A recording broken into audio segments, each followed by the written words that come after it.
2021-22 लगी ते ईपीएफ मेंदो employees provident fund interest rate हुए ना 8.10%।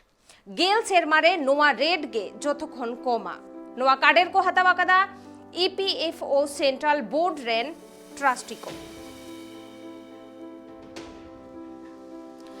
बाड़ाइते ना कथा कना नुआ 40 बछरे पुइलु नुना कमेना ईपीएफ रे सूद रेना हार और बाड़ाइते ना कथा कना 2012-13 रे सूद रेना हार ताहे कना 8.50%, 2013 खन 14 रे सूद रेना हार ताहे कना 8.75%। इने टाइम 2014-15 रे सूद रेना हार ताहे कना 8.75%, 2015-16 रे सूद रेना हार ताहे कना 8.80%। इन टाइम 2016-17 रे नोआ ईपीएफ रे सूद रेना हार ताहे कना 8.55%। इन टाइम 2017-18 रे नोआ ईपीएफ रे सूद रेना हार ताहे कना 8.55%, 2018-19 रे सूद रेना हार ताहे कना 8.65%।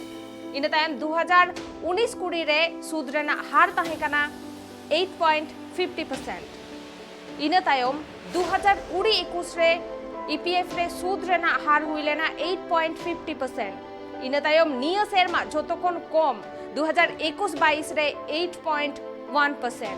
बाडाई जों कथा कना पुगे सेरमा रे जोतोखन कम ईपीएफ रे सूद रेना हार हुइए ना नियगे पुइलु।